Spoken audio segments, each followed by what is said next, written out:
One second.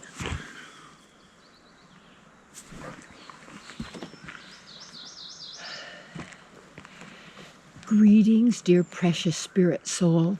I know I'm whispering, but there's like people out here kind of camping or whatever they're doing. I don't want to wake them up.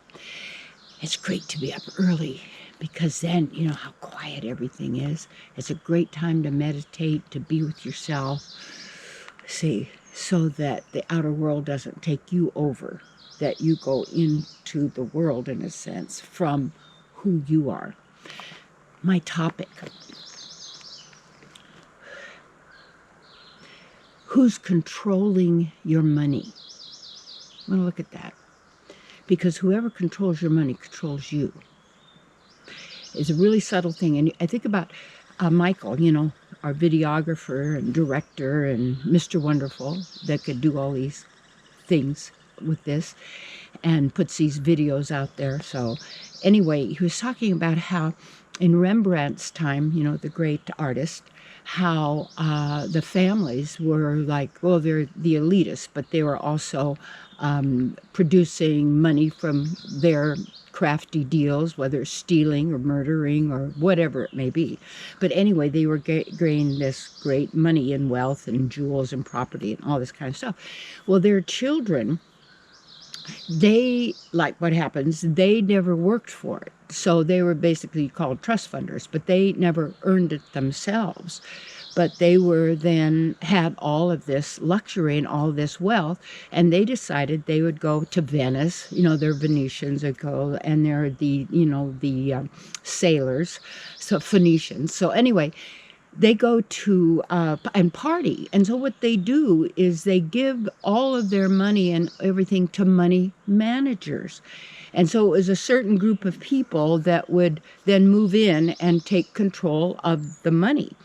And in that way, the other people, and then the artwork, and like a Rembrandt was no longer appreciated in a sense because everybody went kind of weird, you know, extravagant, decorating their dogs, you know, I mean, it's just all these kind of, and you could see it, like where because they didn't earn or work it, but then they didn't want to be bothered with it. So it's like, when you think about who's controlling your money, in a sense, take a look at what the whole money thing is about, and about going to digital money. And so that, like in China, that you have to get little points and you earn things, and if you don't do the right thing, then they just delete your electronic stuff. You have no cash, no money, no way to trade or deal or anything like that, because who's controlling that?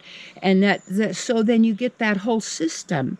How it also started with the money, and then you get the royals and the people put their pictures on the money and all of this kind of thing. And this is what then people give their power then to the money. And then you take a look at the people who become then your money managers, who then tell you. In fact, when I had my ministry in San Diego and the television ministry, I never got involved in the money because I thought, well, I don't, you know, it's like I never signed the checks. I didn't do the stuff like that. I thought, well, these other people can do that. Well, then after a while, you don't know what these other people are doing. And at the same time, I know it's a challenge, and it's difficult for people to say, well, how could I manage my own money, or how could I manage my own resources?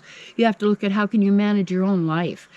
And when you look at the different, I think there's like 7 stages of grooming, and you see how this grooming works, where people set up other people to then take control and dominion over that person's life and that person's resources, because the other person doesn't want to be bothered by it. But then you have to look at, if you're that other person, how come the other person who's managing your money tells you what you can do and what you can't do with it?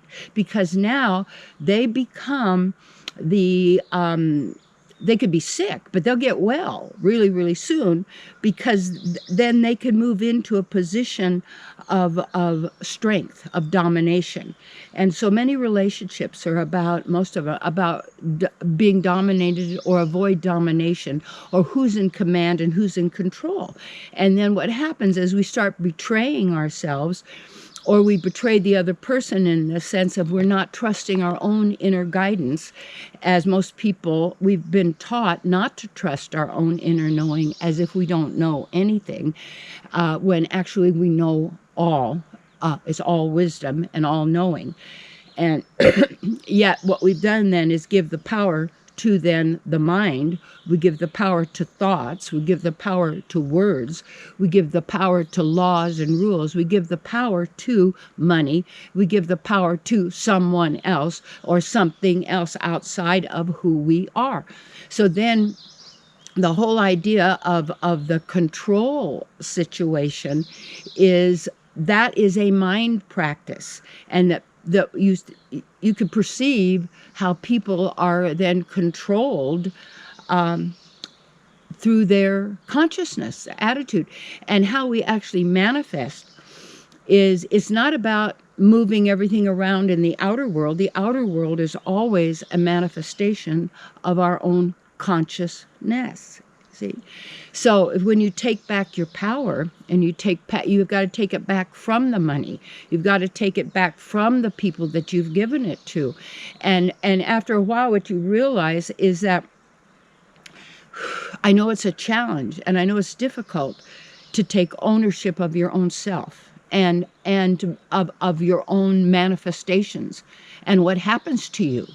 When most people say, well, I don't know if it's going to happen to me, and somebody else is in charge, and the government and the religion and then the intellectuals and then the medicine and then all of these things, when actually life's very simple. And when the whole key is when you take back your power, then also you would take back your resources to be able to use those resources as you see fit, and you realize as you are guided, so that you can attain the topmost as possible for any living entity, who we are, what you have to do now in this moment of now. And then you take back all of the powers that you've given to someone else to be your manifester or to be your maintainer or protector. And when we're in tune with the divine and we're in harmony with who we really are, we're also in harmony with all of nature. And people say, well, nature isn't harmonious. Well, yes, it is. You have to look at it's our consciousness. It isn't about inanimate objects. It's about, and it's not about animation either. Who you are cannot be defined. Who you are cannot be explained. And what happens when we give the power to someone else or someone else to dictate what we purchase, what we use, where we go, what we do, we always have to get their permission, because they're actually so smart because they handle the money, or they're so smart because they're the ones that have the degree, or they're the ones who are in charge. And what happens is that people sell out themselves so that they can survive, and they can also fit into their whole program that they are living by. That is a program produced. And who you are is beyond production. Who you are. And to do that, and that's what happens oftentimes when we couple, and that's why loosely coupled is more important, is that we're selling out our own self because the other person says our choices aren't wise, or the other person will dictate what they'll do with it because this is how they're managing you, and you're allowing them to manage you so that you have a relationship, or because you don't believe you can do it because you aren't trustworthy enough. And then, so what happens, what we want to do is take back the power that we've given to money as God, because it's not. And what it really is to call forth your own manifestation powers and who you are. So anyway, that's just a little message, is take back the power that you've been giving to others and to your money and to such. And it's not their fault. But when you open yourself up that way, they're going to move in, because one of the first steps of the whole process when people are getting groomed is they pick their victim. They got to pick their target.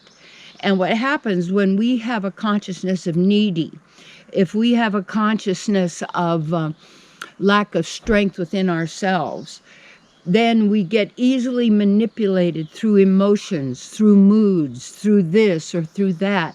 And then we keep selling ourselves out in order that they're happy and that they're not upset and that they're not moody and that they don't leave me and that they do this for me and that the money would, and all of this.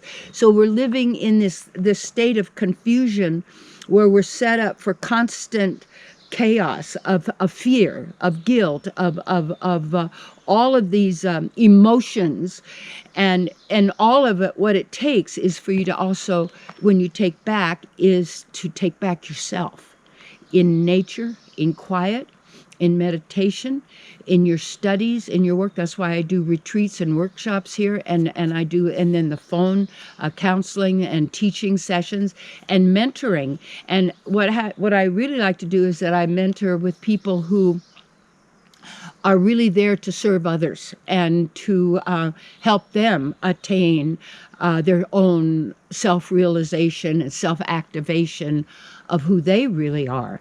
And when you do that, we always work it out so that it works for your pocketbook and it works in a way that you can do it, because that's the most important thing. So always you can work with me and I can work with you. So let me know. And hey, all is possible, dear one.